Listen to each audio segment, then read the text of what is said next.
Ito nga ang mga hatol na igagawad mo sa harap nila. Kung ikaw ay bumili ng isang aliping Ebreo, ay 6 na taong maglilingkod siya, at sa ikapito ay aalis siyang laya na walang sauling bayad.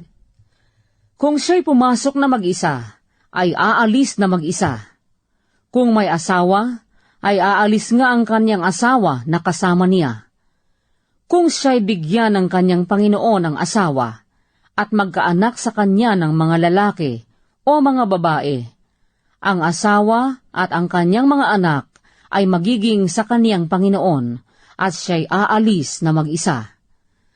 Datapwat kung maliwanag na sabihin ng alipin, "Aking iniibig ang aking Panginoon, ang aking asawa at ang aking mga anak, ako'y hindi aalis na laya." Kung maggagayoy, dadalhin siya ng kaniyang Panginoon sa Diyos, at dadalhin siya sa pinto o sa haligi ng pinto, at bubutasan ng kanyang Panginoon ang kanyang tainga ng isang pangbutas, at paglilingkuran niya siya magpakailanman. At kung ipagbili ng isang lalaki ang kanyang anak na babae na maging alipin, ay hindi siya aalis na gaya ng pag-alis ng mga aliping lalaki. Kung siya'y hindi makapagpalugod sa kanyang Panginoon, na umayaw mag-asawa sa kanya, ay ipatutubos nga niya siya. Walang kapangyarihang ipagbili siya sa isang taga-ibang lupa, yamang siya'y nadaya. At kung pinapag-asawa ng bumili sa kanyang anak na lalaki, ay kanyang ipalalagay siya ng ayon sa kaugalian sa mga anak na babae. Kung siya'y mag-asawa sa iba, ang kanyang pagkain, ang kanyang damit, at ang kanyang kapangyarihang pagkaasawa ay hindi niya babawasan. At kung hindi niya gawin ang 3 bagay na ito sa kanya, ay aalis nga siya na walang bayad, na walang tubos na salapi. Ang sumakit sa isang tao, na anupat mamatay ay papataying walang pagsala. At kung hindi sinasadya ng isang tao, kundi Diyos ang naghulog sa kanyang kamay, ay lalaanan kita ng isang dako na kanyang tatakasan. At kung magtangka ang sinuman sa kanyang kapwa, na pumatay na may daya, ay alisin mo siya sa aking dambana upang patayin. At ang sumakit sa kanyang ama o sa kanyang ina, ay papataying walang pagsala.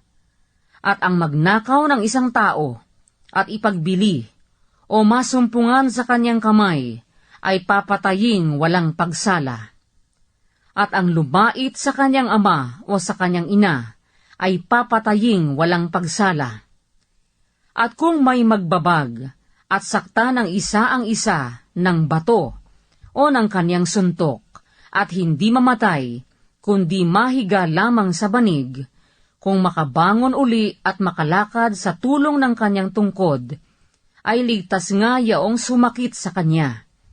Pagbabayaran lamang niya ang panahong nasayang, at kanyang pagagalinging maigi. At kung sakta ng sinuman ang kanyang aliping lalaki o babae, ng tungkod, at mamatay sa kanyang kamay, ay parurusahan siyang walang pagsala. Gayunmay, kung tumagal ng isang araw o 2, ay hindi siya parurusahan, sapagkat siya'y kanyang salapi. At kung may magbabag at makasakit ng isang babaeng buntis, na anupat makunan, at gayunmay walang karamdamang sumunod, ay tunay na papagbabayarin siya, ayon sa iatang sa kanya ng asawa ng babae, at siya'y magbabayad ng ayon sa ipasya ng mga hukom. Datapwat kung may anumang karamdamang sumunod, magbabayad ka nga ng buhay kung buhay, mata kung mata, ngipin kung ngipin, kamay kung kamay, paa kung paa, paso kung paso, sugat kung sugat, bugbog kung bugbog. At kung sakta ng sinuman ang mata ng kanyang aliping lalaki o ang mata ng kanyang aliping babae at mabulag, ay kanyang palalayain dahil sa kanyang mata. At kung kanyang bungalan ang kanyang aliping lalaki o babae, ay kanyang palalayain dahil sa kanyang ngipin.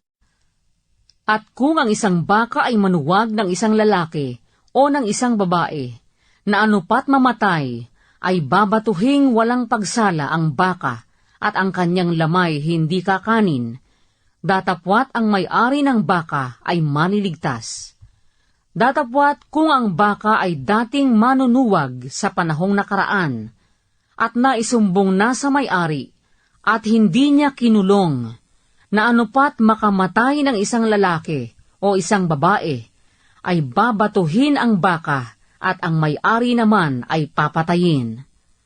Kung siya'y atangan ng katubusan, ay magbibigay nga siya ng katubusan sa kanyang buhay, anumang iyatang sa kanya. Maging manuwag sa isang anak na lalaki o babae man, ay gagawin sa kanya ayon sa kahatulang ito. Kung ang baka ay manuwag sa isang aliping lalaki o babae, ay magbabayad ang may-ari ng 30 siklong pilak sa kanilang Panginoon, at ang baka ay babatuhin.